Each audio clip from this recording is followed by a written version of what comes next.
আমি পণ করেছিলাম হয়তো কোনোদিন এই ঢাকা বিশ্ববিদ্যালয়ের মাটিতে সুস্থ ধারার শ্রদ্ধা স্নেহের রাজনৈতিক সংস্কৃতির সূচনা হয়তো বা হবে।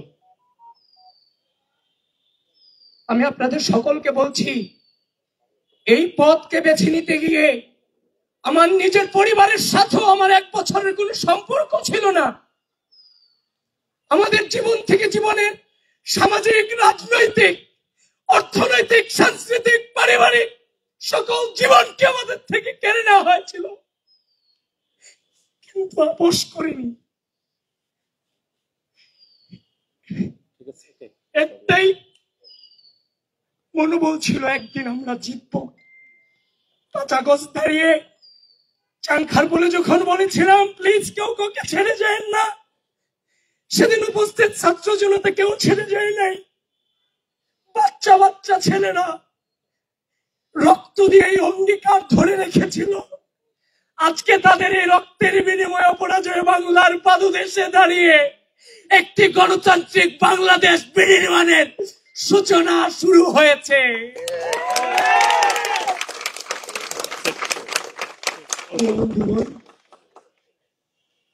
একটা চ্যালেঞ্জের মুখে আমরা 16 সাল থেকে বিশ্ববিদ্যালয়ে ভর্তি হওয়ার পর থেকে আজও পর্যন্ত চ্যালেঞ্জ ফেস করতে করতে আজকের এই জায়গাতে এসেছি। এটাও আমার জন্য অনেক বড় চ্যালেঞ্জ। আমি আনন্দিত নই, তবে চ্যালেঞ্জ মোকাবেলা করার জন্য মানসিকভাবে সর্বোচ্চ প্রস্তুত ইনশাআল্লাহ। এবং সেই চাংখারপুরের মতো বলছি, আমরা আবারও বিজয়ী হব ইনশাআল্লাহ। সকলে আমাদের পাশে থাকবেন। ধন্যবাদ প্রিয় সাংবাদিক পরিবার, আপনাদের প্রতি কৃতজ্ঞতা জ্ঞাপন করছি।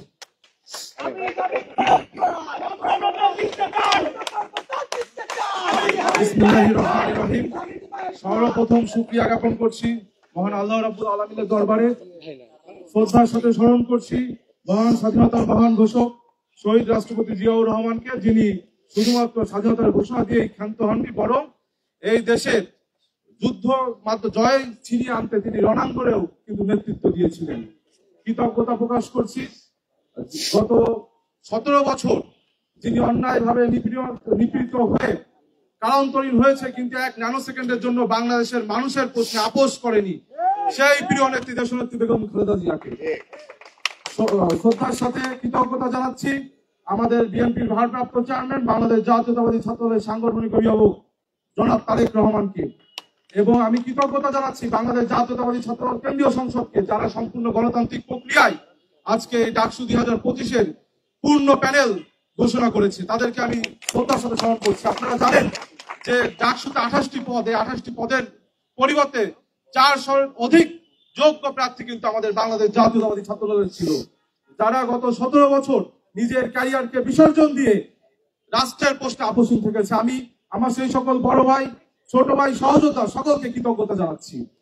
আপনারা স্মরণ করবেন যে 90-এর স্বৈরাচার বিরোধী আন্দোলন থেকে 24-এর হাসিনা বিরোধী আন্দোলন, ফ্যাসিবাদ বিরোধী আন্দোলনে নেতৃত্ব দিয়েছে বাংলাদেশ জাতীয়তাবাদী ছাত্রদল।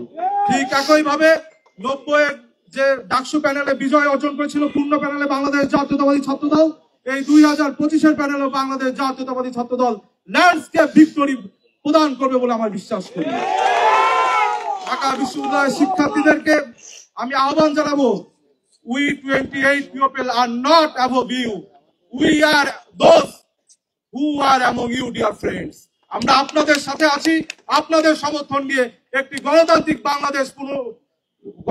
বাংলাদেশ উপহার দেব, এবং ঢাকা বিশ্ববিদ্যালয়ের সার্বিক পরিস্থিতি উন্নতির জন্য শিক্ষার্থীরা তাদের 5টি মৌলিক অধিকার যেন এই শিক্ষা জীবনে স্বাচ্ছন্দ্য উপভোগ করতে পারে সেটি নিশ্চিত করব। সবাইকে ধন্যবাদ। বাংলাদেশ জাতীয়তাবাদী ছাত্রদল জিন্দাবাদ।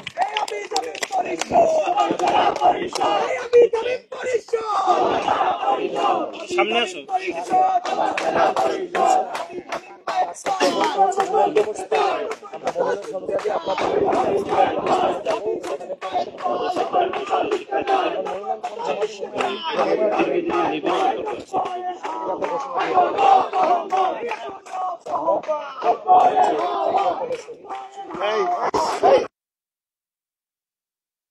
দীর্ঘ পথ পেরিয়ে আমরা যে জায়গায় এসে দাঁড়িয়েছি, সেই জায়গা থেকে অদূর ভবিষ্যৎ অগাধ সম্ভাবনা নিয়ে আমাদের দিকে তাকিয়ে আছে। প্রিয় বন্ধুগণ, বাংলাদেশ জাতীয়তাবাদী ছাত্র দল ঢাকা বিশ্ববিদ্যালয়ের সাথে গত 6 বছর যাবৎ আমার যে রাজনৈতিক সংশ্লিষ্টতা, সেই রাজনৈতিক সংশ্লিষ্টতায় একজন রাজনৈতিক কর্মী হিসেবে, জাতীয়তাবাদী ছাত্র দলের কর্মী হিসেবে আমি ঢাকা বিশ্ববিদ্যালয়ের শিক্ষার্থীদের পাশে ছিলাম, শিক্ষার্থীদের সাথে ছিলাম। আমার নেতৃবৃন্দ, জাতীয়তাবাদী ছাত্র দল ঢাকা বিশ্ববিদ্যালয় এবং কেন্দ্রীয় সংসদের নেতৃবৃন্দ সকল আন্দোলন সংগ্রামের সামনে থেকে নেতৃত্ব প্রদান করেছেন। গত 15 বছর যাবৎ সবচাইতে নিপীড়িত সংগঠনটির নাম হচ্ছে বাংলাদেশ জাতীয়তাবাদী ছাত্র দল। ঢাকা বিশ্ববিদ্যালয় কেন্দ্রীয় ছাত্র সংসদ যদি একটি রাজনৈতিক প্ল্যাটফর্ম হয়ে থাকে, তাহলে অবশ্যই রাজনৈতিক ব্যক্তিরাই সেখানে প্রায়োরিটি পাওয়ার কথা। আমরা মনে করি দ্বিতীয় সংসদ হিসেবে পরিচিত ঢাকা বিশ্ববিদ্যালয় কেন্দ্রীয় ছাত্র সংসদে যারা দীর্ঘদিন যাবৎ রাজনীতির সাথে সংশ্লিষ্ট এবং ফ্যাসিবাদ বিরোধী আন্দোলনে শিক্ষার্থীদের পাশে ছিল, শিক্ষার্থীদের অধিকার আদায়ের সংগ্রামে লিপ্ত ছিল, তাদেরকে শিক্ষার্থীরা ভোট দেবে এবং জাতীয়তাবাদী ছাত্র দল সেই বিবেচনায় সবার সামনেই অবস্থান করবে। এবং ঢাকা বিশ্ববিদ্যালয়ের শিক্ষার্থীদের সাথে জাতীয়তাবাদী ছাত্র দলের যে নিবিড় সম্পর্ক, সেই সম্পর্ক ডাকসুর মাধ্যমে আবারও প্রতিফলিত হবে। বন্ধুগণ, ঢাকা বিশ্ববিদ্যালয়ের হলগুলো কমিটির পাশাপাশি আমাদের যে প্যানেল, সেগুলা শিক্ষার্থীরা অত্যন্ত আন্তরিকতার সাথে গ্রহণ করবে এবং আমাদের নেতৃত্বকে যোগ্যতার বিবেচনায় ভোট দিয়ে জয়যুক্ত করবে বলে আমরা বিশ্বাস করি।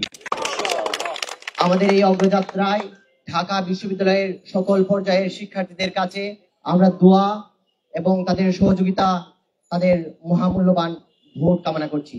বাংলাদেশ জিন্দাবাদ। প্রিয় সাংবাদিক